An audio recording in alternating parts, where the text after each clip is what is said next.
गुरुभ्यो नमः। हरिः ओम्। सच्चास्त्रोदितवर्त्मना पदमिदम् ध्यायन्मदङ्कङ्किताः मन्मन्त्रम् जपशास्त्रसम्पदमतो दास्यामि भाग्यैः सह। तत्त्वान्यपि बोधयामि तदनुप्राप्यो मदङ्घ्रिर्भवेत् इत्याघोषयतीव यः करचयैः तं वाजिवक्त्रं भजे। अस्मद्गुरुसमारम्भां टीकाकृत्पादमध्यगाम् श्रीमदाचार्यपर्यन्तां वन्दे गुरुपरम्पराम्। ಶ್ರೀ ಗುರುಭ್ಯೋ ನಮಃ. ಹರೇ ಶ್ರೀನಿವಾಸ ಗುರೋ ರಾಘವೇಂದ್ರ. ಶ್ರವಣ ಮಾಡತಕ್ಕಂತಹ ಎಲ್ಲ ಆಧ್ಯಾತ್ಮ ಬಂಧುಗಳಿಗೂ ಕೂಡ ವಂದನೆಗಳನ್ನು ಅರ್ಪಿಸುತ್ತಾ, ಇವತ್ತಿನ ಶ್ರೀನಿವಾಸ ಕಲ್ಯಾಣ ಹೇಗೆ ಅಂತ ಕೇಳಿದ್ರೆ, ಭೃಗು ಋಷಿಗಳು ವೈಕುಂಠಕ್ಕೆ ಹೋಗಿರತಕ್ಕಂತಹ ವಿಚಾರದಿಂದ ಪ್ರಾರಂಭವಾಗತ್ತೆ. ಇದರಲ್ಲೆಲ್ಲ ನಾವು ಅನೇಕ ವಿಚಾರಗಳನ್ನ ನಾನು ತಿಳಿಸಿದ್ದೇನೆ. ಮುಖ್ಯವಾಗಿ ಅಂತ ಹೇಳಿದ್ರೆ, ಹಿನ್ನೆಲೆಯನ್ನ ಹೇಳೋದಾದ್ರೆ, 2 ದಿನದ ಕಥೆಯ ಹಿನ್ನೆಲೆಯನ್ನ ಹೇಳೋದಾದ್ರೆ, ಒಟ್ಟು ಆ 2 ದಿನದ ಕಥೆಯನ್ನ ಕೇಳಿದ್ದೇವೆ. ಅದರ ಸಾರ ಹೇಗೆ ಅಂತ ಕೇಳಿದ್ರೆ, ಇಡೀ ಆ ವೆಂಕಟಾಚಲ ಪರ್ವತ ಅದು ಸಾಕ್ಷಾತ್ ಭಗವಂತನ ಪ್ರತಿಮಾ. ಇಡೀ ಪರ್ವತವೇ ಒಂದು ಪ್ರತಿಮಾ ಅಂತ ಚಿಂತನೆ ಮಾಡಬೇಕು.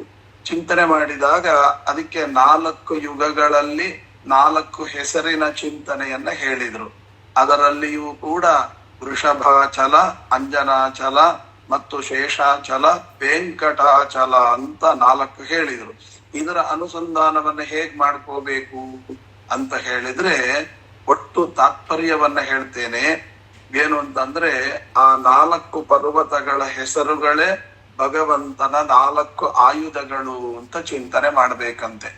ಹೇಗೆ ಅಂತ ಕೇಳಿದಾಗ, ಆ ವೃಷಭಾಚಲ ಅಂತ ಇದೆಯಲ್ಲ, ಅದನ್ನ ಚಕ್ರ ಅಂತ ಹೇಗೆ ಹೇಳಿದ್ರೆ, ಅವನ ಜೊತೆಗೆ ಯುದ್ಧವನ್ನಾಡಿ ಕೊನೆಗೆ ತನ್ನ ಚಕ್ರವನ್ನ ಪ್ರಯೋಗ ಮಾಡಿ ಆ ಚಕ್ರದಿಂದ ಅವನ ತಲೆಯನ್ನ ತೆಗೆದು ಅವನ ಹೆಸರನ್ನ ಆ ಪರ್ವತಕ್ಕೆ ಇಟ್ಟು ಆ ಚಕ್ರದ ಮಹಿಮೆಯನ್ನ ತೋರಿಸಿದ ಪರ್ವತವಾದ್ದರಿಂದ ಅದು ಭಗವಂತನ 4 ಆಯುಧಗಳಲ್ಲಿ ಚಕ್ರದ ಸಂಕೇತ ಅಂತ. ಅದನ್ನ ವ್ಯಾಖ್ಯಾನಕಾರರು ಜುಹು ಅಂತ ಕರೆದಿದ್ದಾರೆ. ಅಂದರೆ ಜುಹು ಅಂತಂದ್ರೆ ಚಕ್ರ ಅಂತ ಅರ್ಥ. ಆ ಭಗವಂತನ 1ನೆಯ ಆಯುಧವಾಗಿರುವಂತಹ ಚಕ್ರದ ಸಂಕೇತವಾಗಿದೆ ವೃಷಭಾಚಲ. 2ನೆಯದು ಸಹಮಾನ ಅಂತ. ಸಹಮಾನ ಅಂದ್ರೇನು? ಶಂಖ ಅಂತ ಅರ್ಥ. ಅದು ತತ್ವಜ್ಞಾನದ ಸಂಕೇತ. ಹನುಮಾನ್ ಅಂದ್ರೆ ಏನರ್ಥ? ಹನು ಅಂದ್ರೆ ಜ್ಞಾನವಾಚಿ. ಹನ ಹಿಂಸಾಗತ್ಯೋಹೋ ಅಂತ ಏ ಗತ್ಯರ್ಥ ತೇ ಜ್ಞಾನಾರ್ಥ ಅಂತ ಇದ್ದದ್ದರಿಂದ ಹನ ಅಂದ್ರೆ ಜ್ಞಾನ, ಮಾನ್ ಅಂದ್ರೆ ಇರುವವನು, ಜ್ಞಾನ ಉಳ್ಳವನ ಚಿಂತನೆಯನ್ನ ಮಾಡುವುದರಿಂದ ಜ್ಞಾನದ ಸಂಕೇತವಾದ ಶಂಖದ ಚಿಹ್ನೆ. ಹಾಗಾದ್ರೆ 1ನೇದು ಜುಹು, 2ನೇದು ಸಹಮಾನ. ಸಹಮಾನ ಅಂದ್ರೆ ಶಂಖ ಅಂತ ಅರ್ಥ. 3ನೇದು ಯಾವುದು ಅಂದ್ರೆ ಶೇಷಾಚಲ ಅಂತ. ಅಂದರೆ ಅಲ್ಲಿ ರಾಜ್ಞಿ ಅಂತ. ರಾಜ್ಞಿ ಅಂದ್ರೆ ಗದ. ರಾಜ್ಞಿ ಅಂದ್ರೆ ಗದ ಅಂತ ಅರ್ಥ. ಅದಕ್ಕೆ ಏನರ್ಥ ಅಂದ್ರೆ, ಗದೆ ಏನು ಕೊಡುತ್ತೆ ಅಂದ್ರೆ ವೈರಾಗ್ಯವನ್ನ ಕೊಡುತ್ತೆ. ಅದು ಶೇಷಾಚಲ ಯಾಕೆ ಅಂತ ಕೇಳಿದಾಗ, ಶೇಷದೇವರ ಅವತಾರ, ಹಿಂದಿನ ಅವತಾರ ಮಹರುದ್ರ ದೇವರ ಅವತಾರ. ಆ ಮಹರುದ್ರ ದೇವರ ಅವತಾರ ವೈರಾಗ್ಯಕ್ಕೆ ಹೆಸರುವಾಸಿ. ಹಾಗಾಗಿ ವೈರಾಗ್ಯದ ಸಂಕೇತವಾಗಿದೆ ರಾಜ್ಞಿ ಅಂತಂದ್ರೆ ಗದ ಅಂತ ಅರ್ಥ. ಇನ್ನ 3ನೇದು ಸಹಭೂತ ಅಂತ ಕರೆದ್ರು. ಅಂದ್ರೆ ಐಶ್ವರ್ಯದ ಸಂಕೇತ ಅಂತ, ಪದ್ಮದ ಚಿಹ್ನೆ. ಹಾಗಾದ್ರೆ ಶಂಖ ಚಕ್ರ ಯಾವುದದು? ವೆಂಕಟಾಚಲ. ಅದು ಪದ್ಮಕ್ಕೆ ಯಾಕೆ, ಐಶ್ವರ್ಯ ಯಾಕೆ ಅಂತ ನೀವು ಕೇಳಬಹುದು. ಯಾಕೆ ಅಂದ್ರೆ, ಮಾಧವ ಎಂಬ ಬ್ರಾಹ್ಮಣ ವೇಶ್ಯೆಯ ಸಂಘವನ್ನ ಮಾಡಿ ಆನಂತರ ಪರ್ವತದ ಸ್ಪರ್ಶ ಮಾಡಿದ್ದರಿಂದ ಎಂತಹ ಐಶ್ವರ್ಯವನ್ನ ಪಡೆದ ಅಂದ್ರೆ, ಐಶ್ವರ್ಯಕ್ಕಭಿಮಾನಿಯಾಗಿರತಕ್ಕಂಥ ಸಾಕ್ಷಾತ್ ಮಹಾಲಕ್ಷ್ಮಿಯನ್ನೇ ಮಗಳನ್ನಾಗಿ ಪಡೆದ. ಆದ್ದರಿಂದ ಏನಾಯ್ತು, ಸಂಪತ್ತು ಸಿಗುತ್ತೆ ಅಂತ. ಹಾಗಾಗಿ ಚಕ್ರ, ಶಂಖ ಮತ್ತು ಗದ, ಪದ್ಮ ಇವೆಲ್ಲವೂ ಕೂಡ ಯಾವುದರ ಸಂಕೇತ ಅಂತ ಕೇಳಿದಾಗ ವೃಷ ಅಂದ್ರೆ ಧರ್ಮ ಅಂತ ಅರ್ಥ. ಎರಡನೇದು ಶಂಖ ಅಂದ್ರೆ ಅರ್ಥ, ನಿಜವಾದ ಅರ್ಥ ಅಂತ. ಶಂಖ ಚಕ್ರ ಆಯಿತು, ಧರ್ಮ ಅರ್ಥ. ಕಾಮದ ಸಂಕೇತ ಅಂದ್ರೆ ವೈರಾಗ್ಯ ಅಂತ ಅರ್ಥ.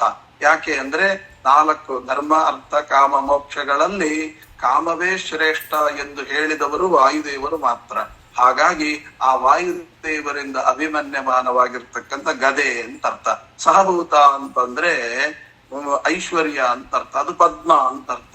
ಅಂದ್ರೆ ಶಂಖ ಚಕ್ರ ಗದ ಪದ್ಮ ಅಂತ ಹೀಗೆ ಚಿಂತನೆಯನ್ನ ಮಾಡಬೇಕು.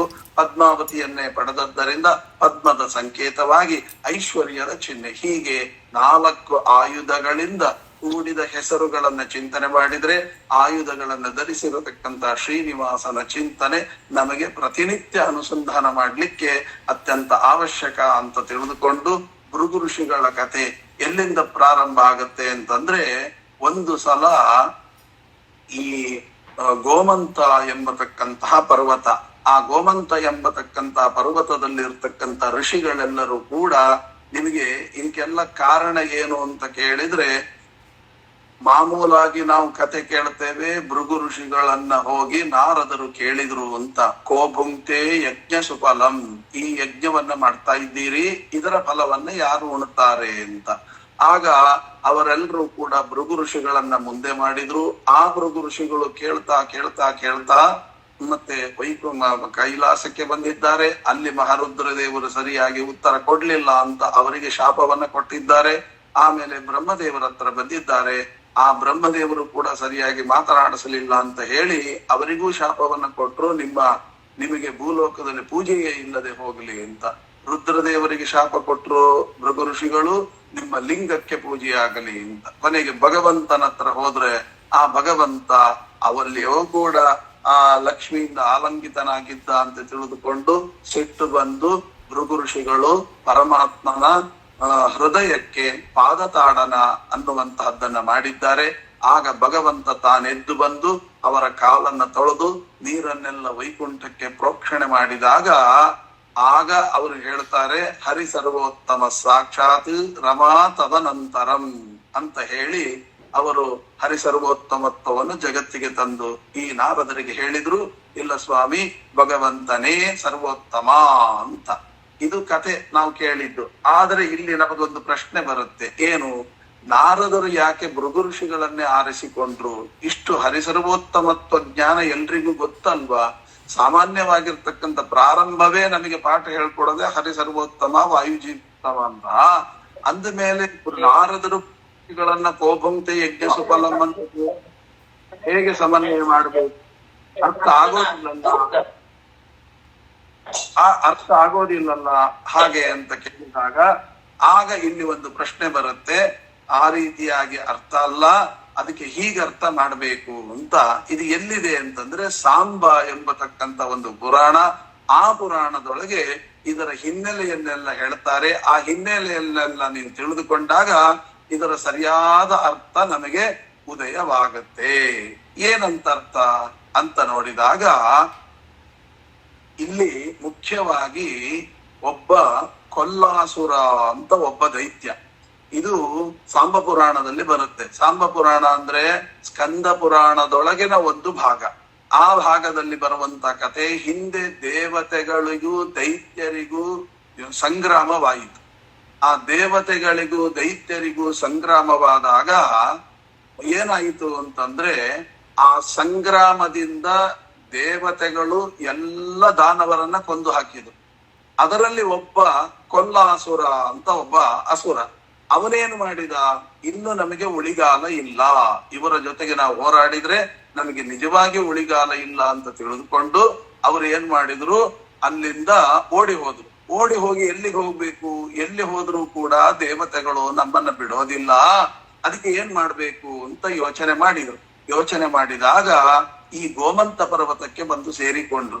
ಯಾಕೆ ಅಂದ್ರೆ ಈ ಗೋಮಂತ ಪರ್ವತಕ್ಕೆ ಬ್ರಹ್ಮದೇವರು ಒಂದು ವರ ಕೊಟ್ಟಿದ್ದಾರಂತೆ. ಏನು ಅಂತ, ಇಲ್ಲಿ ಯಾರೇ ತಪಸ್ಸು ಮಾಡ್ಲಿ ಇಲ್ಲಿ ಯಾರಿಂದಲೂ ಮರಣ ಬರುವುದು ಬೇಡ. ನನ್ನಿಂದ ಸೃಷ್ಟಿಸಲ್ಪಟ್ಟಂತ ಯಾವ ಜೀವಿಯಿಂದಲೂ ಕೂಡ ಈ ಪರ್ವತದಲ್ಲಿ ಮರಣ ಇಲ್ಲ. ಅಂದ್ರೆ ಸಜ್ಜನರು ಸಾಧಕರು ಒಳ್ಳೆಯ ತಪಸ್ಸನ್ನ ಮಾಡಿ ಆ ಭಗವಂತನ ಅನುಗ್ರಹವನ್ನ ಪಡೆಯಲಿ ಅಂತನ್ನುವ ಅರ್ಥದಲ್ಲಿ ಹೇಳಿದ್ದಾರೆ. ಅದನ್ನ ಇವನು ಹೇಗೋ ತಿಳ್ಕೊಂಡ್ಬಿಟ್ಟಿದ್ದ. ಇವನಿಗೆ ಗೊತ್ತಾಗೋಯ್ತು. ಗೊತ್ತಾಗಿ ಏನ್ ಮಾಡಿದ, ಈ ಗೋಮಂತ ಪರ್ವತದಲ್ಲಿ ಬಂದು ನೆಲೆಸಿದ.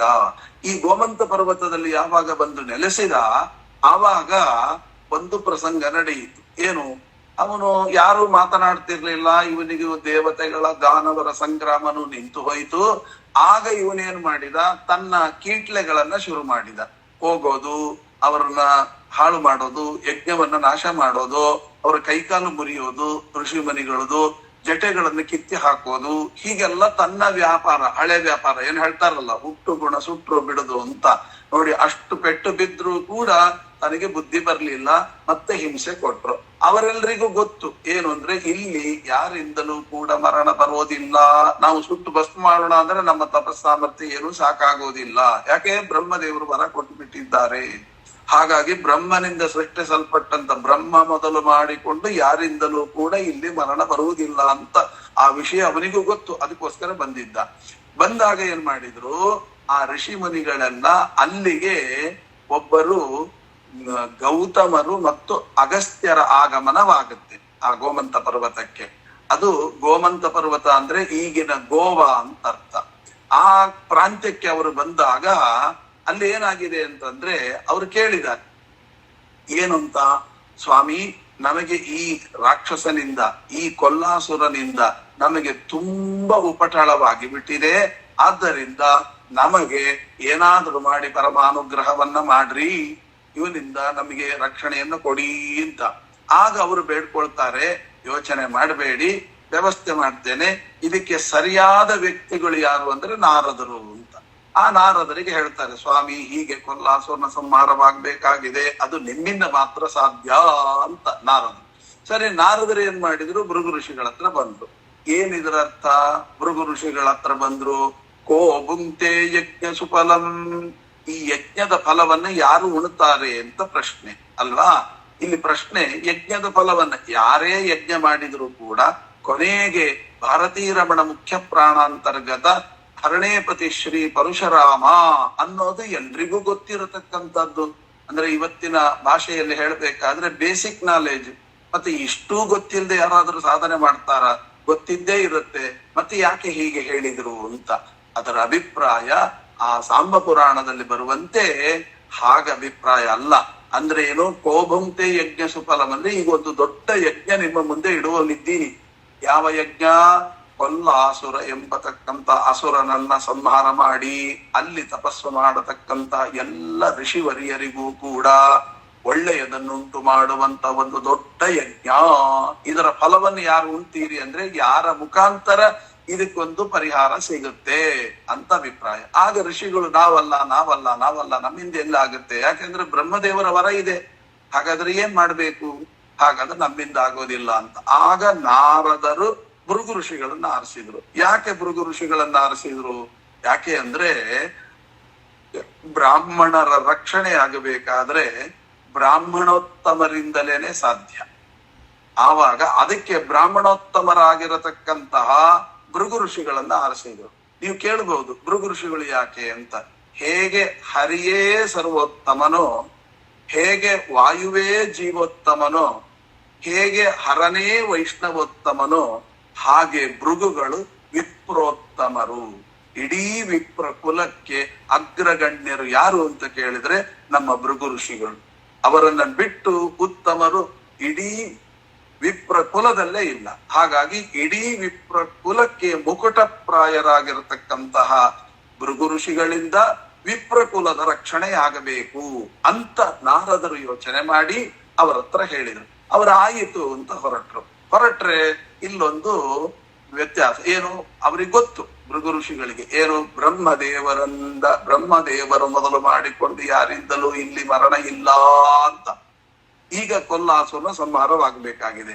ಏನ್ ಮಾಡಬಹುದು ಅಂತ ಯೋಚನೆ ಮಾಡಿದ್ರು. ಯೋಚನೆ ಮಾಡಿದ್ರೆ ಇನ್ ಯಾರ ಹತ್ರ ಕೇಳಬೇಕು? ಬ್ರಹ್ಮದೇವರಿಗಿಂತಲೂ ಮೇಲಿನವರ ಹತ್ರ ಕೇಳಬೇಕು.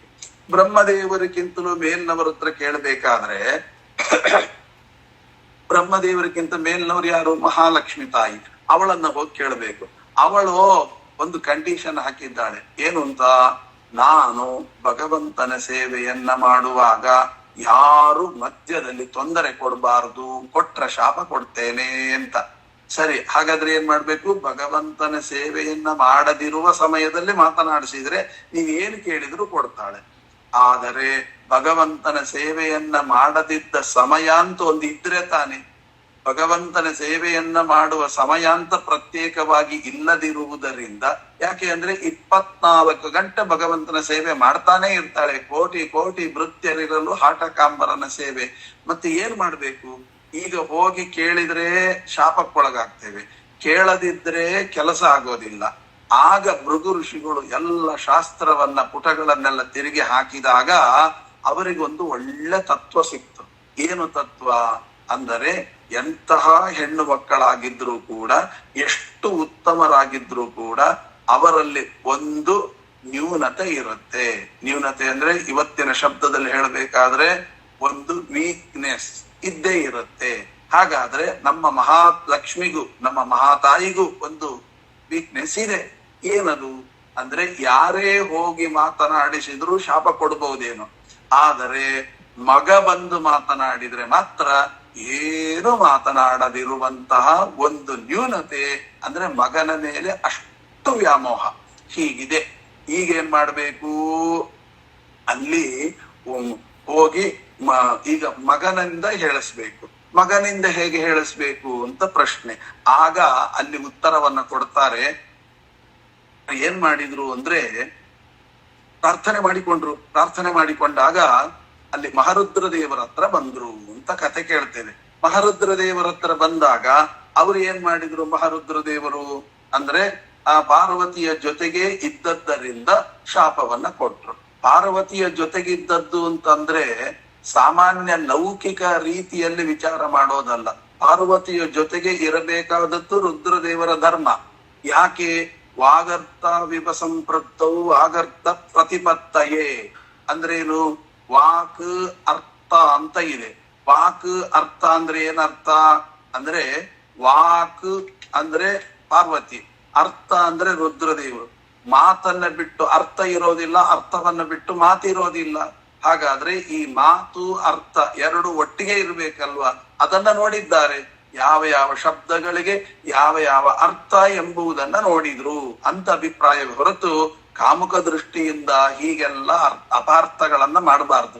ಆ ನಿಜವಾದ ವಾಕುಗಳಿಗೆ ಏನು ಅರ್ಥವೋ ಅದನ್ನ ಕಂಡ್ರು. ವೇದಗಳು ವಾಕುಗಳಿದೆ, ಅದಕ್ಕೆ ನಿಜವಾದ ಅರ್ಥ ಭಗವಂತನೇ. ಆ ವೇದಗಳೆಂಬ ವಾಕ್ಯಕ್ಕೆ ಭಗವಂತನೇ ಅರ್ಥ ಎಂಬುದನ್ನ ಕಂಡ್ರು ಅಂತ ಇದು ಒಳಗಿನ ಅಭಿಪ್ರಾಯ. ಹಾಗಾದ್ರೆ ಇಲ್ಲೊಂದು ಶಾಪ ಕೊಟ್ರು ಅಂತಿದೆ. ಶಾಪ ಕೊಡೋದು ಸಾಧ್ಯವಾ? ಯಾಕೆ ಅಂದ್ರೆ, ಒಂದು ತಿಳ್ಕೊಳ್ಳಿ, ನಮಕ್ಕಿಂತಲೂ ಉತ್ತಮರಿಗೆ ಕೊಡುವ ಶಾಪ, ನಮಕ್ಕಿಂತಲೂ ಮಧ್ಯಮರಿಗೆ ಕೊಡತಕ್ಕಂತ ಶಾಪ, ನಮಕ್ಕಿಂತಲೂ ಅಧಮರಿಗೆ ಅಂತ, ಹೀಗೆ ಶಾಪದಲ್ಲಿ 3 ತರ ಇದೆ. 3 ಜನರಿಗೆ ಕೊಡ್ಬಹುದು. ನಮಕ್ಕಿಂತಲೂ ಅಧಮರಿಗೆ ಕೊಡ್ಬಹುದು, ನಮ್ಮ ಸಮಾನರಿಗೆ ಕೊಡ್ಬಹುದು, ನಮಕ್ಕಿಂತಲೂ ಉತ್ತಮರಿಗೆ ಕೊಡ್ಬಹುದು. ನಮಕ್ಕಿಂತಲೂ ಅಧಮರಿಗೆ ಶಾಪ ಕೊಟ್ಟ ಅಂತಂದ್ರೆ, ನೀನು ಹೀಗಾಗು ಹಾಗಾಗು ಅಂತ ಏನು ಬಾಯಿಂದ ಉಗ್ರ ವಾಕ್ಯವನ್ನ ಹೇಳ್ತೇನೆ ಆ ಅರ್ಥ ಮಾಡ್ಬೋದು. ಯಾರು ಸಮಾನರಿಗೆ ಶಾಪವನ್ನ ಕೊಡ್ತಾರೆ ಅಂತ ಎಲ್ಲಿಯಾದ್ರೂ ಕತೆ ಬಂದ್ರೆ ಅದಕ್ಕೆ ಈ ತರ ಅರ್ಥ ಮಾಡಬಾರ್ದು. ಏನು, ನೀನು ಹಾಳಾಗು, ಹೀಗೆಲ್ಲ ನೀನು ಸುಟ್ಟು ಹೋಗು, ಭಸ್ಮ ಆಗು ಅಂತ ಏನು ಶಾಪ ಕೊಡ್ತಾರೆ, ಆ ರೀತಿಯಾದ ಅರ್ಥ ಅಲ್ಲ. ಯಾಕೆ ಅಂದ್ರೆ, ಸಮಾನರಲ್ಲಿ ಇವರಿಗೆ ಸಾಮರ್ಥ್ಯ ಇದೆ, ಅವರಿಗೆ ಹೊಟ್ಟೆ ಸಾಮರ್ಥ್ಯ ಇದೆ. ಮತ್ತೆ ಹಾಗಾದ್ರೆ ಇಲ್ಲಿ ಶಾಪ ಕೊಟ್ರು ಸಮಾನರಿಗೆ ಅಂದ್ರೆ ಏನರ್ಥ? ಹಿತವಾಕ್ಯವನ್ನ ಹೇಳಿದ್ರು ಅಂತ. ಹೀಗ್ ಮಾಡಿದ್ರೆ ಹೀಗ ಅನರ್ಥ ಆಗತ್ತೆ, ಆದ್ದರಿಂದ ಹೀಗ್ ಮಾಡ್ಬೇಡಿ ಅಂತ ಹೇಳಿದ್ರು ಅಂತ ಅರ್ಥ. ಹಾಗೆ ಉತ್ತಮರಿಗೆ ಹೇಳುವಾಗ ಶಾಪ ಕೊಟ್ರು ಅಂದ್ರೆ ಹಾಳಾಗ್ರಿ ಹುಟ್ಟೋಗ್ರಿ ಅಂತ ಅರ್ಥ ಅಲ್ಲ. ಮತ್ತೆ ಏನರ್ಥ ಅಂದ್ರೆ, ಉತ್ತಮರಿಗೆ ಹೇಳಿದಾಗ ಪ್ರಾರ್ಥನೆ ಅಂತ ಅರ್ಥ. ಇವತ್ತಿನ ಭಾಷೆಯಲ್ಲಿ ಹೇಳಿದ್ರೆ ರಿಕ್ವೆಸ್ಟ್ ಅಂತ ಅರ್ಥ. ಪ್ರಾರ್ಥನೆ ಮಾಡಿಕೊಂಡ್ರು ಅಂತ ಅರ್ಥ.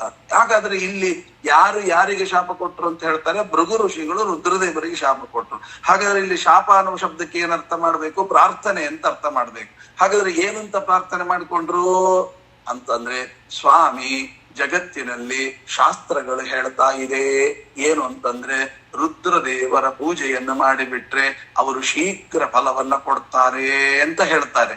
ರುದ್ರದೇವ ಶಾಸ್ತ್ರ ಇರೋದೇ ಹಾಗೆ, ರುದ್ರದೇವರ ಪೂಜೆ ಮಾಡಿದ್ರೆ ಶೀಘ್ರ ಫಲದಾಯಕ ಅಂತ. ಹಾಗಾಗಿ ಬೇಗ ಫಲ ಸಿಗುತ್ತೆ. ಹಾಗೆ ಎಲ್ರಿಗೂ ಆಸೆ ಆಯ್ತು, ಏನ್ರಿ ರುದ್ರದೇವರ ಪೂಜೆ ಮಾಡಿಬಿಟ್ರೆ ಬೇಗ ಫಲ ಸಿಗುತ್ತೆ ಅಂತ ದುಂಬಾಲ ಬಿದ್ದು ಎಲ್ಲ ನಾನ್ ರುದ್ರದೇವ್ರ ಪೂಜೆ ಮಾಡ್ತೇನೆ. ಆದ್ರೆ ಒಳಗಿನ ಗುಟ್ಟೆ ಅರ್ಥ ಆಗ್ಲಿಲ್ಲ. ಏನ್ ಹೇಳ್ತಾರೆ ಅಂದ್ರೆ, ನನ್ನ ಪೂಜೆಯನ್ನ ಮಾಡು ಅಂದ್ರೆ ನನ್ನ ಎಷ್ಟು ದೊಡ್ಡ ರೂಪ ಇದೆಯೋ ಅದರ ಪೂಜೆ ಅಂತ ಅರ್ಥ. ಎಷ್ಟು ದೊಡ್ಡ ರೂಪ ಇದೆ, ಸುಮ್ಮನೆ ಒಂದೇ ಉದಾಹರಣೆ ಕೊಡ್ಬೇಕಾದ್ರೆ ರುದ್ರದೇವರ ಜಟೆ ಎಷ್ಟು ದೊಡ್ಡದಿದೆ, ತಮ್ಮ ಕೂದಲು ಎಷ್ಟು ದೊಡ್ಡದಿದೆ. ಅದಕ್ಕೆ ಇದರಲ್ಲಿ ಶಾಸ್ತ್ರದಲ್ಲಿ ಹೇಳಿದಾಗೆ ಯೋಮಕೇಶ ಅಂತ. ಯೋಮಕೇಶ ಅಂದ್ರೆ, ಯೋಮ ಅಂದ್ರೆ ಆಕಾಶ. ಇಡೀ ಜಗತ್ತಿನಲ್ಲಿ ಆಕಾಶ ಎಷ್ಟು ದೊಡ್ಡದಿದೆಯೋ ಅಷ್ಟು ಅವನ ಕೂದಲು ವ್ಯಾಪಿಸಿಕೊಂಡಿದೆ. ಹಾಗಾದ್ರೆ ಅವನ ಕೂದಲೇ ಅಷ್ಟು ದೊಡ್ಡದಾಗಿದ್ದು ಬೇಕಾದ್ರೆ ಇನ್ನು ಅವನ ವ್ಯಕ್ತಿತ್ವ ಎಂತದ್ದು, ಎಂತ ದೊಡ್ಡ ರೂಪ. ಇದನ್ನ ನಿತ್ಯದಲ್ಲಿ ಯಾರು ಪೂಜೆ ಮಾಡ್ತಾರೆ ಅವರಿಗೆ ಶೀಘ್ರ ಫಲ ಸಿಗುತ್ತೆ ಅಂತ ಇದನ್ನ ಬಿಟ್ರು. ರುದ್ರದೇವರ ಪೂಜೆ ಬೇಗ ಫಲ ಕೊಡತ್ತೆ ಅಂತ ದುಂಬಾಲ ಬಿದ್ದು ಬಿಟ್ರು. ಅದನ್ನ ಇಲ್ಲಿ ಹೇಳ್ತಾ ಇದ್ದಾರೆ, ಸ್ವಾಮಿ ನಿನ್ ಪೂಜೆ ಮಾಡಿ ಶೀಘ್ರ ಫಲವನ್ನ ನಾವು ಪಡಿಬೇಕಾಗಿದೆ ನಮ್ಮಂತ ಭಕ್ತರು.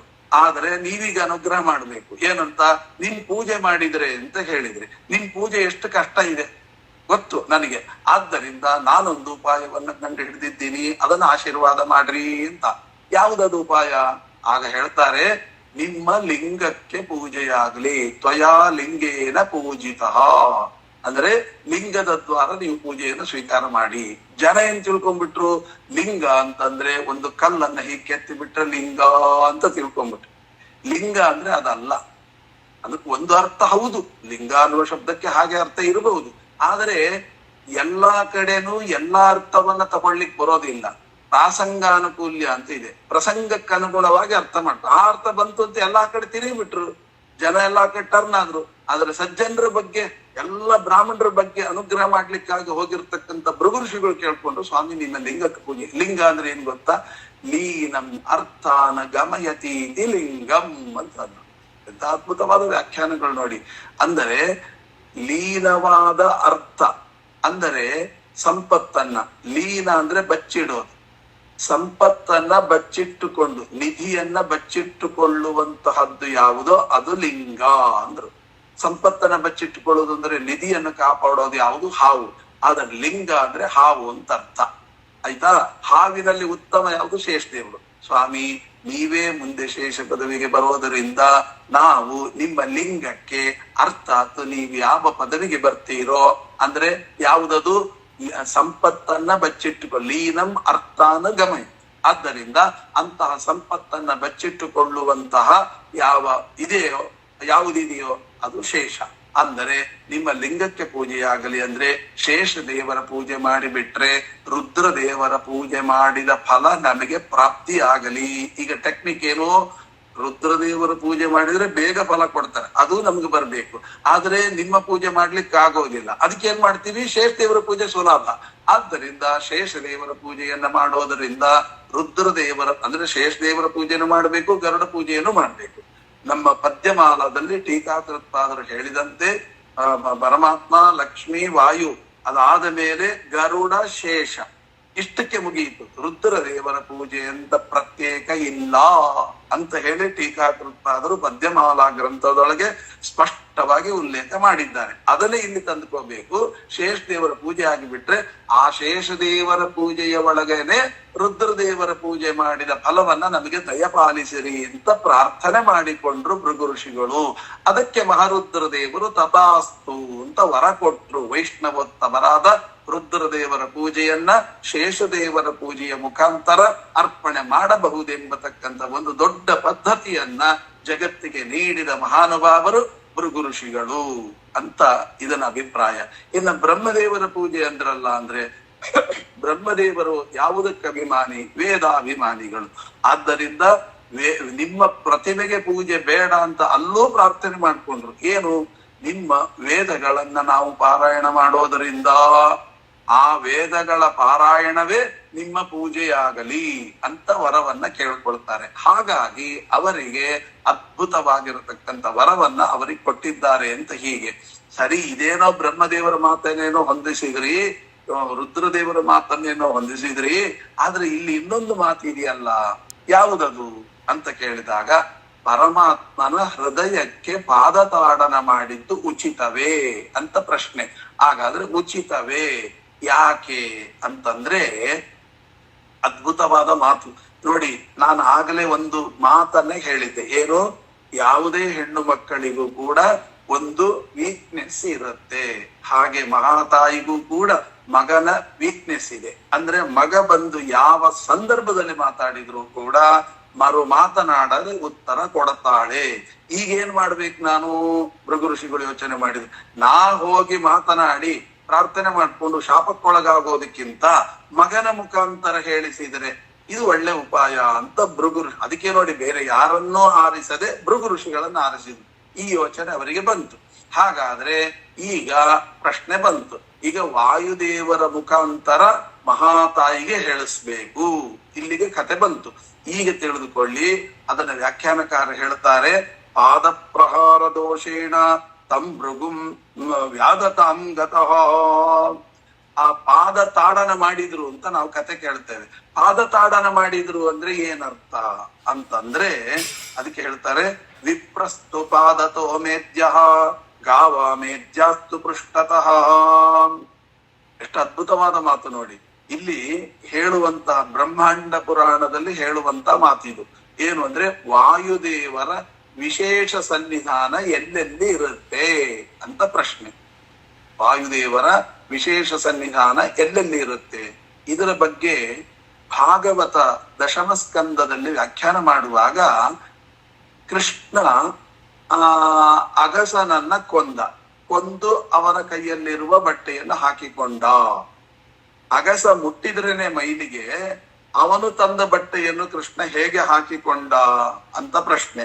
ಆಗ ಅಲ್ಲಿ ವ್ಯಾಖ್ಯಾನಕಾರರು ಉತ್ತರ ಕೊಡ್ತಾರೆ, ಈ ಬ್ರಹ್ಮಾಂಡ ಪುರಾಣದ ಮಾತನ್ನ ಉದಾಹರಣೆ ಕೊಡ್ತಾರೆ. ಏನು ಅಂತ, ವಿಪ್ರಸ್ತು ಪಾದತೋ ಮೇದ್ಯ ಅಂದ್ರೆ ಏನರ್ಥ, ಬ್ರಾಹ್ಮಣರ ಪಾದದಲ್ಲಿ ವಾಯುದೇವರು ಇರ್ತಾರಂತೆ. ಬ್ರಾಹ್ಮಣರ ಪಾದದಲ್ಲಿ ವಾಯುದೇವರು ಇರ್ತಾರೆ. ಆಮೇಲೆ ಗರ್ಧಭ ಪೃಷ್ಠತಃ ಅಂದರೆ ಕತ್ತೆ ಇದೆಯಲ್ಲ, ಕತ್ತೆಯ ಬೆನ್ನ ಮೇಲೆ ವಾಯುದೇವರು ಇರ್ತಾರಂತೆ. ಮತ್ತಿನ್ನೆಲ್ಲಿ ಇರ್ತಾರೆ, ಗಾವಹ ಮೇಧ್ಯಸ್ತು ಪೃಷ್ಠತಃ ಆಕಳ ಸಗಣಿಯಲ್ಲಿ ವಾಯುದೇವರು ಇರ್ತಾರಂತೆ. ಆಕಳ ಬಾಲದಲ್ಲಿ ವಾಯುದೇವರು ಇರ್ತಾರಂತೆ, ಪೃಷ್ಠಭಾಗ. ಆಮೇಲೆ ಅಜಾಸ್ತು ಮುಖತಃ ಮೇದ್ಯಾಹ ಆಡಿನ ಮುಖದಲ್ಲಿ ವಾಯುದೇವರು ಇರ್ತಾರಂತೆ. ಆಮೇಲೆ ಸ್ತ್ರೀಯ ಮೇದ್ಯಾಸ್ತು ಸರ್ವತಃ ಸ್ತ್ರೀಯರ ಎಲ್ಲ ಅವಯವಗಳಲ್ಲಿಯೂ ಕೂಡ ಮುಖ್ಯ ಪ್ರಾಣದೇವರ ವಿಶೇಷ ಸನ್ನಿಧಾನ ಉಂಟು. ಹೌದು, ಇದನ್ನ ತಿಳ್ಕೊಂಡು ನಾವೇನ್ ಮಾಡೋದು ಅಂದರೆ, ಆ ಭಾಗವತದಲ್ಲಿ ಉತ್ತರ ಕೊಡುವಾಗ ಆ ಅಗಸ ತಂದಿರುವಂತಹ ಬಟ್ಟೆಯನ್ನು ಕೃಷ್ಣ ಹಾಕಿಕೊಂಡ ಅನ್ನುವ ಶಬ್ದಕ್ಕೆ ಅರ್ಥವನ್ನು ಬರೀತಾ, ಹಾಗಲ್ಲ, ಅವನು ಕತ್ತೆಯ ಬೆನ್ನ ಮೇಲೆ ಇಟ್ಟುಕೊಂಡು ಬಂದ ಅಗಸ. ಕತ್ತೆಯ ಬೆನ್ನಿನಲ್ಲಿ ವಾಯುದೇವರು ವಿಶೇಷ ಸನ್ನಿಧಾನ. ಆ ವಾಯುದೇವರು ತಂದ ಬಟ್ಟೆಯಾದ್ದರಿಂದ ಕೃಷ್ಣ ಪರಮಾತ್ಮ ಹಾಕಿಕೊಂಡ, ಆದ್ದರಿಂದ ದೋಷ ಅಲ್ಲ ಅಂತ ಭಾಗವತ ವ್ಯಾಖ್ಯಾನ. ಅದನ್ನ ಅಲ್ಲಿಗೆ ಬಿಡೋಣ. ಇಲ್ಲಿಗೆ ಬಂದ್ರೆ ಇಲ್ಲಿ ಏನ್ ಹೇಳ್ತಾರೆ, ವಿಪ್ರ ಮೇದ್ಯಾಸ್ತು ಪಾದತಃ ಅಂದ್ರೆ ವಿಪ್ರ ಪಾದತ ಮೇದ್ಯ ಅಂತ ಅಂದ್ರೆ ಏನರ್ಥ, ವಿಪ್ರಸ್ತು ಪಾದತೋ ಮೇದ್ಯ ಅಂದ್ರೆ ಬ್ರಾಹ್ಮಣರ ಕಾಲಿನಲ್ಲಿ ವಾಯುದೇವರು ಇರ್ತಾರೆ. ನಾನು ಇಡೀ ಬ್ರಾಹ್ಮಣ ಕುಲದಲ್ಲಿ ನಾನು ಉತ್ತಮ, ಮತ್ತೆ ಹಾಗಾದ್ರೆ ನನ್ನ ಪಾದದಲ್ಲಿ ವಾಯುದೇವರು ಇರ್ಲೇಬೇಕಲ್ವಾ? ಹಾಗಾಗಿ ಆ ವಾಯುದೇವರ ಹತ್ರ ಹೇಳ್ತಾರೆ, ಪಾದದಲ್ಲಿರ್ತಕ್ಕಂಥ ವಾಯುದೇವರೇ, ನೀವೇ ಅಮ್ಮನಿಗೆ ಹೇಳಿ ಆ ಗೋಮಂತ ಪರ್ವತದಲ್ಲಿರ್ತಕ್ಕಂಥ ಕೊಲ್ಲಾಸುರನ ಸಂಹಾರವನ್ನ ಮಾಡಲಿಕ್ಕೆ ನೀವು ಪ್ರಾರ್ಥನೆ ಮಾಡಿಕೊಳ್ಳಿ ಅಂತ ಭೃಗು ಋಷಿಗಳು ಪಾದದಲ್ಲಿರ್ತಕ್ಕಂಥ ವಾಯುದೇವರಿಗೆ ಹೇಳಿದ್ರು.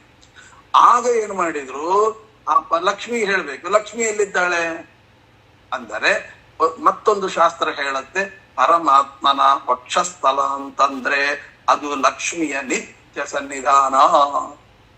ಬೇರೆ ಕಡೆ ಕೆಲವು ಸಮಯದಲ್ಲಿ ಇರ್ತಾಳೆ, ಕೆಲವು ಸಮಯದಲ್ಲಿ ಇರೋದಿಲ್ಲ. ಆದ್ರೆ ಪರಮಾತ್ಮನ ಹೃದಯ ಕಮಲದಲ್ಲಿ ಸದಾ ನೆಲೆಸಿರ್ತಾಳೆ. ಹಾಗಾದ್ರೆ ಪರಮಾತ್ಮನ ಹೃದಯ ಅಂತಂದ್ರೆ ಲಕ್ಷ್ಮೀ ಸನ್ನಿಧಾನ, ನಿತ್ಯ ಸನ್ನಿಧಾನ ಯುಕ್ತಳು. ಹಾಗಾದ್ರೆ ಮಗ ನಮ್ಮ ಬ್ರಾಹ್ಮಣರ ಪಾದದಲ್ಲಿ ವಾಯುದೇವರು ಇರ್ತಾರೆ ಅಂದ್ರೆ ಆ ವಾಯುದೇವರಿಗೆ ಹೇಳಿದ್ರು, ಸ್ವಾಮಿ ನೀವೇ ಅಮ್ಮನಿಗೆ ಹೇಳಿ ಅಂತ. ಆ ಪಾದವನ್ನ ತಗೊಂಡು ಎಲ್ಲಿಟ್ರು? ಪರಮಾತ್ಮನ ಎದೆಯ ಮೇಲೆ ತಾಡನ ಮಾಡಿದ್ರು. ಎದೆಯ ಮೇಲೆ ಅಂದ್ರೆ ಲಕ್ಷ್ಮಿ ಇದ್ದಾಳೆ. ಆದ್ದರಿಂದ ಪ್ರಾಣದೇವರೇ ನೀವೇ ಅಮ್ಮನಿಗೆ ಹೇಳಿ ಕೊಲ್ಲಾಸುರನ ಸಂಹಾರ ಮಾಡಿಸಿರಿ ಅಂತ ಪ್ರಾರ್ಥನೆಯನ್ನ ಮಾಡಿಕೊಂಡು ಪಾದ ತಾಡನ ಮಾಡಿದ್ದೆ ಹೊರತು ಮೇಲ್ನೋಟಕ್ಕೆ ನಾವೇನೋ ಕೋಪದಿಂದ ಪಾದ ತಾಡನ ಮಾಡಿದ್ರು ಅಂತ ಕಾಣುತ್ತೆ. ಒಳಗಡೆ ಇಷ್ಟು ಅರ್ಥಗಳಿದೆ. ಬೇರೆ ಬೇರೆ ಬೇರೆ ಬೇರೆ ಪುರಾಣಗಳಿಂದ ಸಂಗ್ರಹಿಸಿದಾಗ ಇಷ್ಟು ಅರ್ಥಗಳು ಲಬ್ಧವಾಗುತ್ತೆ. ಹುಲಿಮನೆ ಆಚಾರ್ಯರು ವ್ಯಾಖ್ಯಾನ ಮಾಡುವಾಗ ಈ ಅರ್ಥವನ್ನ ಬರೀತಾರೆ. ಹಾಗಾಗಿ ಆ ಪಾದ ತಾಡನ ಅಂತಂದ್ರೆ ಪಾದದಲ್ಲಿರ್ತಕ್ಕಂಥ ವಾಯುದೇವರು. ಇನ್ನೂ ಒಂದು ಸಾಂಬ ಪುರಾಣ ಮತ್ತೊಂದು ಮಾತು ಹೇಳುತ್ತೆ. ಏನು ಅಂತಂದ್ರೆ ಈ ಭೃಗು ಋಷಿಗಳ ಪಾದದಲ್ಲಿ ಒಬ್ಬ ಅಸುರ ಇದ್ದಾನಂತೆ. ಅವನು ಯಾರು ಅಂತಂದ್ರೆ ಅವನ ಹೆಸರು ನೇತ್ರಾಸುರ ಅಂತ. ಯಾರು? ಭೃಗು ಋಷಿಗಳ ಪಾದದಲ್ಲಿ ಒಬ್ಬ ನೇತ್ರಾಸುರ ಎಂಬತಕ್ಕಂಥ ಅಸುರ ವಾಸ ಮಾಡಿಬಿಟ್ಟಿದ್ನಂತೆ. ಅದನ್ನ ಇವರು ತಪಸ್ಸು ಮಾಡಿ ಮಾಡಿ ಮಾಡಿ ಪಾದದಲ್ಲಿ ಸನ್ನಿಹಿತನಾಗಿರತಕ್ಕಂಥ ನೇತ್ರಾಸುರನನ್ನ, ಅದಕ್ಕೆ ಅವರಿಗೆ ಭೃಗು ಋಷಿಗಳಿಗೆ ಬೇಗ ಕೋಪ ಬರೋದು. ಯಾಕೆ ಅಂದ್ರೆ ನೇತ್ರಾಸುರ ಪಾದದಲ್ಲಿದ್ದ. ಅದಕ್ಕೆ ಹೇಳ್ತಾರಲ್ಲ, ಪಾದದ ಕೋಪ ನೆತ್ತಿಗೆ ಇರ್ತದೆ ಅಂತ. ಹಾಗೆ ಆ ಕೋಪಗಳು ಬರ್ತಾ ಇತ್ತು. ಅದನ್ನ ಪರಿಹಾರ ಮಾಡ್ಲಿಕ್ಕೋಸ್ಕರ ತಪಸ್ ಮಾಡ್ತಿದ್ರು. ಅದಕ್ಕೆ ನಾರದರಿಗೆ ಗೊತ್ತಿತ್ತು ಇವರ ಪಾದದಲ್ಲಿ ನೇತ್ರಾಸುರ ಇದ್ದಾನೆ, ಇದನ್ನ ಕಳಿಬೇಕು ಅಂತ ಹೇಳಿ ಅವರು ತಪಸ್ ಮಾಡ್ತಿದ್ದಾರೆ. ಈಗ ನಾನು ವರ ಕೊಡ್ಬೇಕು ಅಂತ ಬಂದು ವರ ಕೊಟ್ರು. ಕೋಪಂತೆ ಯಜ್ಞಸ್ಕುಲ, ನೀವು ಹೋಗಿ ಈ ಕೆಲಸ ಮಾಡಿ ಆ ಕೊಲ್ಲಾಸುರನ ಸಂಹಾರ ಮಾಡುವ ಪ್ರಕ್ರಿಯೆಗೆ ಮಹಾಲಕ್ಷ್ಮಿಯನ್ನ ತೊಡಗಿಸಿದರೆ ನಿಮ್ಮ ಪಾದದಲ್ಲಿರ್ತಕ್ಕಂಥ ನೇತ್ರಾಸುರನ ಸಂಹಾರವಾಗುತ್ತೆ ಅಂತ ನಾರದರು ಪರಮಾನುಗ್ರಹ ಮಾಡಿದ್ರು. ಅದನ್ನ ತಗೊಂಡು ಇವರು ಏನ್ ಮಾಡಿದ್ರು? ಪಾದ ತಾಡನ ಮಾಡಿದ್ರು. ಆ ಪರಮಾತ್ಮ ನೋಡಿ, ಯಾವಾಗ ಮುಖ್ಯ ಪ್ರಾಣದೇವರು ಗರ್ತಕರಿ ಬಬುವ ಅವ್ರು ಹೇಳಿದ್ದೇನು? ಅಮ್ಮನಿಗೆ ಹೇಳಿ ಕೊಲ್ಲಾಸುರನ ಸಂಹಾರ ಮಾಡಿಸ್ರಿ ಅಂತ. ಆದ್ರೆ ಪ್ರಾಣದೇವರು ಏನ್ ಮಾಡಿದ್ರು? ಒಂದೇ ಕೆಲಸದಲ್ಲಿ ಎರಡೆರಡು ಪ್ರಾರ್ಥನೆ ಮಾಡ್ಕೊಂಡ್ಬಿಟ್ರು. ಅಮ್ಮ ನೀನ್ ಹೀಗೆ ಕೊಲ್ಲಾಸುರನ ಸಂಹಾರ ಮಾಡ್ಬೇಕಂತೆ ಅಂತ. ಆಯ್ತು, ಸಂಹಾರ ಮಾಡ್ತೀನಿ ಅಂತ. ಅಷ್ಟಳ ಪರಮಾತ್ಮನೊಳಗೂ ಬೇಡ್ಕೊಂಡ್ಬಿಟ್ರು, ಸ್ವಾಮಿ ಆ ಭೃಗು ಋಷಿಗಳ ಪಾದದಲ್ಲಿ ಮತ್ತೆ ನೇತ್ರಾಸುರ ಇದ್ದಾನೆ, ಅವನ ಸಂಹಾರವಾಗ್ಬೇಕಾಗಿದೆ ಅಂತ. ಆಯ್ತು ಅಂತ ಪರಮಾತ್ಮನು ಕೂಡ ಏನ್ ಮಾಡಿದ? ಅವರ ಕಾಲನ್ನ ತೊಳೆದ. ಕಾಲನ್ನ ಯಾಕೆ ತೊಳೆಯೋದು? ಚಿಕ್ಕವರ ಕಾಲು ತೊಳಿತಾರ ಅಂದ್ರೆ ಹಾಗಲ್ಲ. ಒಂದು ಅರ್ಥ, ಮನೆಗೆ ಬಂದ ಅತಿಥಿಗಳು ಜ್ಞಾನಿಗಳು ಯಾರೇ ಆಗಿದ್ರು ಕೂಡ ಅವರ ಪಾದ ಪ್ರಕ್ಷಾಲನಾದಿಗಳನ್ನ ಮಾಡಬೇಕು ಅಂತನ್ನುವಂಥದ್ದು ಒಂದು ದೊಡ್ಡ ತತ್ವ. ಅದ್ರಲ್ಲಿ ಎರಡನೇ ಮಾತೇ ಇಲ್ಲ. ಆದರೆ ಇನ್ನೊಂದು ತತ್ವ ಏನು ಅಂತ ಕೇಳಿದ್ರೆ, ಆ ಪಾದದಲ್ಲಿರ್ತಕ್ಕಂಥ ನೇತ್ರಾಸುರನನ್ನ ಅವನಿಗೆ ಒಂದು ರುದ್ರದೇವರು ವರ ಕೊಟ್ಬಿಟ್ಟಿದ್ರು. ಏನಂತ ವರ ಕೊಟ್ಟಿದ್ರು? ಆ ಪಾದದಲ್ಲಿ ನಿನ್ನನ್ನ ಯಾರು ಬಿಡಿಸ್ಲಿಕ್ಕಾಗೋದು ಬೇಡ ಅಂತ. ಹಾಗಾದ್ರೆ ಆ ಪಾದದಲ್ಲಿ ನಿನ್ನ ನಿತ್ಯದಲ್ಲಿ ಸನ್ನಿಹಿತರಾಗಿರ್ಬಹುದು ಅಂತ. ಆಗ ಕೊಟ್ಟದ್ದು ರುದ್ರದೇವರು. ಅವ್ರ ಮೇಲವರು ಯಾರು ಬೇಕಾದ್ರೆ ಕಿತ್ಬಹುದಲ್ವಾ? ಈಗ ಪರಮಾತ್ಮನೇ ಸ್ವತಃ ಬಂದಿದ್ದಾನೆ. ಆ ಪಾದ ಪ್ರಕ್ಷಾಲನ ಮಾಡುವ ಮುಖಾಂತರ ಪಾದದ ಕೆಳಗಿರ್ತಕ್ಕಂಥ ನೇತ್ರಾಸುರನ ಕಿತ್ತಿ ಅವನ್ನ ಸಂಹಾರ ಮಾಡಿದ್ರು. ಪಾದ ಪ್ರಕ್ಷಾಲನ ಅಂದ್ರೆ ಏನರ್ಥ? ಪಾದ ಪ್ರಕ್ಷಾಲನೆ ಮಾಡಿದ್ರೆ ಕಾಲ್ ತೊಳೆದ್ರು ಅಂತ ಅರ್ಥ ಅಲ್ಲ. ಮತ್ತೆ ಏನರ್ಥ? ಅದಕ್ಕೆ ವ್ಯಾಖ್ಯಾನಕಾರ ಹುಲಿಮನಿ ಆಚಾರ್ಯರು ವ್ಯಾಖ್ಯಾನದಲ್ಲಿ ಬರೀತಾರೆ, ಪಾದ ಅನ್ನೋ ಶಬ್ದಕ್ಕೆ ಉತ್ತಮಾನಂ ಸ್ವರೂಪಂತು ಪಾದ ಶಬ್ದೇನ ಬಣ್ಯತೆ. ಉತ್ತಮರ ಸ್ವರೂಪಕ್ಕೆ ಪಾದ ಅಂತ ಕರೀತಾರೆ. ಹಾಗಾಗಿ ಅವರ ಸ್ವರೂಪವನ್ನ ಉದ್ಧಾರ ಮಾಡಿದ್ರು. ಯಾಕೆ? ಆ ನೇತ್ರಾಸುರನಿಂದ ಸಹಿತರಾಗಿ ಅವರ ಸ್ವರೂಪ ಮಲಿನವಾಗಿತ್ತು. ಅದನ್ನು ಶುದ್ಧ ಮಾಡಿದ್ರು. ತೊಳೆದ್ರು ಅಂದ್ರೆ ಇಡೀ ಅವರ ಸ್ವರೂಪವನ್ನ ಶುದ್ಧ ಮಾಡಿ ಕಳಿಸಿದ್ರು ಅಂತ ಅರ್ಥ. ಹಾಗಾಗಿ ಭೃಗು ಋಷಿಗಳು ಈ ರೀತಿಯಾಗಿ ಪ್ರಾರ್ಥನೆ ಮಾಡಿಕೊಂಡದ್ದಕ್ಕೆ ಇನ್ನು ಲಕ್ಷ್ಮಿಗೆ ಆಜ್ಞೆ ಮಾಡಿದ, ಅಮ್ಮ ನೀನು ಹೋಗು. ಯಾಕೆ ಅಂದ್ರೆ ಅವನು ಬಂದು ಹೇಳಿದ್ದಾರೆ ಅಂತ. ಯಾವಾಗ ಮಗನ ಮಾತಿಗೆ ಬೆಲೆ ಕೊಟ್ಲೋ ಅವಳು ತಕ್ಷಣ ಹೇಳಿದ್ರು, ಅಹಂ ಕರವೀರಪುರಂ ದಿವ್ಯಂ ಗಚ್ಚಾಮಿ ಗರುಡಧ್ವಜ. ನಾನು ಕರವೀರಪುರಕ್ಕೆ ಈ ಕ್ಷಣದಲ್ಲೇ ಹೊರಟು ಹೋಗ್ತೇನೆ ಅಂತ, ನಿಮ್ ಸಾವಾಸವೇ ಬೇಡ ಅಂತ ಅನ್ನುವ ಹಾಗೆ ಜಗಳ ಆಡಿದಾಗಿದೆ. ಹುಲಿಮನೆ ಆಚಾರ್ಯ ಎಷ್ಟು ಚೆನ್ನಾಗಿ ಬರೀತಾರೆ ಅಂದ್ರೆ, ಲಕ್ಷ್ಮೀನಾರಾಯಣರಿಗೆ ವಿಯೋಗವಾಯಿತು ಅಂತ ಯಾವತ್ತೂ ತಿಳಿಬಾರ್ದು. ಅದಕ್ಕೆ ಕಥೆಯನ್ನು ಹರಿಕಥಾ ಶ್ರವಣ ಮಾಡೋ ನಿರಂತರ. ಯಾಕೆ ಅಂದ್ರೆ ಈ ತರ ಕಥೆಗಳು ಬಂದ ಕೂಡ್ಲೆ ನಮಗೆ ಮನಸ್ಸು ಮಲಿನವಾಗಿ ಬಿಡ್ತದೆ. ಹೌದೇನು ಹಾಗೆ ಅಂತ ನೋಡಿ. ಹೇಗೆ ಅಗಸ ಹೇಳಿದ ಏನಂತ, ನಿನ್ನನ್ನು ಇಟ್ಟುಕೊಳ್ಳಿಕ್ಕೆ ನಾನೇನು ಶ್ರೀರಾಮಚಂದ್ರನ ಅಂತ. ಹಾಗೆ ಹೇಳಿದಾಗ ತಕ್ಷಣ ಏನು ಮಾಡಿದ್ರು, ಇದು ಯಾಕೆ ಹೀಗಾಯ್ತು? ಸೀತಮ್ಮನವರನ್ನ ಬಿಟ್ಟು ಬಿಟ್ಟ, ತ್ಯಾಗ ಮಾಡಿದ. ಯಾಕೆ ತ್ಯಾಗ ಮಾಡಿದ್ರು? ಅಂದ್ರೆ ಸೀತಮ್ಮನ ಮೇಲೆ ವಿಶ್ವಾಸ ಇರ್ಲಿಲ್ವಾ? ಇತ್ತು. ಮತ್ತೆ ಯಾಕೆ? ಶ್ರೀಮದ್ ಆಚಾರ್ಯ ನಿರ್ಣಯ ಕೊಡ್ತಾರೆ, ಅಲ್ಲಿ ಸುರಾಣಕರು ಅಂತ ದೈತ್ಯರು ಬ್ರಹ್ಮದೇವರನ್ನ ಕುರಿತು ಸಾವಿಲ್ಲದ ವರವನ್ನ ಕೇಳಿದ್ರು. ಬ್ರಹ್ಮದೇವರು ಹಾಗಾಗೋದಿಲ್ಲ ಅಂದ್ರು. ಆಗ ಅವರು ಮತ್ತೊಂದು ವರವನ್ನ ಕೇಳ್ತಾರೆ, ಪರಮಾತ್ಮನಿಗೂ ಲಕ್ಷ್ಮೀ ದೇವಿಗೂ ಯಾವಾಗ ವಿಯೋಗವಾಗುತ್ತೆ ಆಗ ನನಗೆ ಮರಣ ಬರ್ಲಿ, ಅಲ್ಲಿ ತನಕ ಮರಣ ಬರಬಾರದು. ಅವರೇನ್ ತಿಳ್ಕೊಂಡ್ರು? ಪರಮಾತ್ಮನಿಗೂ ಲಕ್ಷ್ಮಿಗೂ ವಿಯೋಗ ಆಗೋದೇ ಇಲ್ಲ, ನಾವು ಸಾಯೋದೇ ಇಲ್ಲ ಅಂತ ತಿಳ್ಕೊಂಡ್ರು. ಆದ್ರೆ ಆ ದೈತ್ಯನ ಸಂಹಾರವಾಗಬೇಕಾಗಿತ್ತು. ಅದಕ್ಕೋಸ್ಕರವಾಗಿ ಆ ಸಂಹಾರವನ್ನ ಮಾಡ್ಲಿಕ್ಕಾಗಿ ಭಗವಂತ ಒಂದು ಒಳ್ಳೆ ಉಪಾಯವನ್ನ ಮಾಡಿದ. ಏನು ಅಂತಂದ್ರೆ, ಈ ಲಕ್ಷ್ಮಿಯನ್ನ ತ್ಯಾಗ ಮಾಡಿದ ಹಾಗೆ ಮಾಡಿದ ಸೀತಮ್ಮನವರನ್ನ. ಆಗ ಏನ್ ಮಾಡಿದ್ರು? ಲಕ್ಷ್ಮಿಯನ್ನ ಒಂದು ರೂಪದಲ್ಲಿ, ಅರ್ಥಾತ್ ಸೀತಮ್ಮನವರನ್ನ ಒಂದು ರೂಪದಲ್ಲಿ ರಾಮಚಂದ್ರ ದೇವರು ಹೃದಯದಲ್ಲೇ ಇಟ್ಕೊಂಡ್ಬಿಟ್ಟಿದ್ದಾರೆ. ಅದು ನಿಜವಾದ ಶಾಸ್ತ್ರ. ಆದ್ರೆ ಮೇಲ್ನೋಟಕ್ಕೆ ತೋರ್ಲಿಕ್ಕೆ ಬಿಟ್ಟ ಹಾಗೆ ಮಾಡಿದ. ಆಗ ಅಸುರಾಣಕರು ತಪಸ್ ಮಾಡ್ತಿದ್ರು. ಅವ್ರು ಹೇಳಿದ್ರು, ಓ ರಾಮದೇವರು ಸೀತೆಯನ್ನ ಬಿಟ್ಟು ಬಿಟ್ರಂತೆ, ರಾಮದೇವರು ಸೀತೆಯನ್ನ ಬಿಟ್ಟು ಬಿಟ್ರಂತೆ ಅಂತ. ಆವಾಗ ಯಾವಾಗ ಹೀಗೆ ರಾಮದೇವರು ಸೀತೆಯನ್ನು ಬಿಟ್ಟು ಬಿಟ್ರಂತೆ ಅಂತ ಹೇಳಿದ್ರು, ರಾಮ ಬಂದ. ಹೌದೇನೋ ಸೀತೆಯನ್ನು ಬಿಟ್ರ? ಹೌದು, ಬಿಟ್ರು ಅಂತ ಎಲ್ಲ ಹೇಳಿದ. ಹಾಗಾದ್ರೆ ನೀನು ಹೇಳಿದೆಯಲ್ಲ ಲಕ್ಷ್ಮಿಯ ವಿಯೋಗವಾದಾಗ ಮರಣ ಬರ್ಲಿ ಅಂತ ತಕೋ ಅಂತ ರಾಮಚಂದ್ರ ದೇವರು ಆ ಸುರಾಣಕರನ್ನ ಸಂಹಾರ ಮಾಡುತ್ತಾರೆ ಎಂಬ ಕಥೆಯನ್ನ ಮಹಾಭಾರತಾತ್ಮರಣದಲ್ಲಿ ಹೇಳಿದ್ದರಿಂದ ಇಲ್ಲಿ ಲಕ್ಷ್ಮೀ ದೇವಿ ಪರಮಾತ್ಮನನ್ನ ತ್ಯಾಗ ಮಾಡಿದ್ದು ಅಂತ ಸರ್ವತಾ ಅರ್ಥ ಮಾಡಬಾರದು ಅಂತಂದ್ರು. ಹಾಗಾದ್ರೆ ಮತ್ತೆ ಅರ್ಥ ಮಾಡಬಾರ್ದು ಅಂದ್ರೆ ಬಿಟ್ಟು ಹೋದ್ರು ಅಂತಲ್ಲ, ಹಾಗಲ್ಲ. ಅವರು ಹೇಳ್ತಾ ಇದ್ದಾರೆ, ಅಹಂ ಕರವೀರಪುರಂ ದಿವ್ಯಂ ಗಚ್ಚಾಮಿ ಗರುಡ್. ಮೇಲ್ನೋಟಕ್ಕೆ ಏನಿದೆ? ನಾನು ಕರವೀರಪುರಕ್ಕೆ ಹೊರಟು ಹೋಗ್ತೇನೆ, ಗಚ್ಚಾಮಿ ಅಂತ. ಗಚ್ಚಾಮಿ ಅಂದ್ರೆ ಯಾವುದೇ ವ್ಯಾಕರಣ ತೆಗೆದುಕೊಂಡ್ರು ಕೂಡ ಹೋಗುತ್ತೇನೆ ಅಂತ ಅರ್ಥ.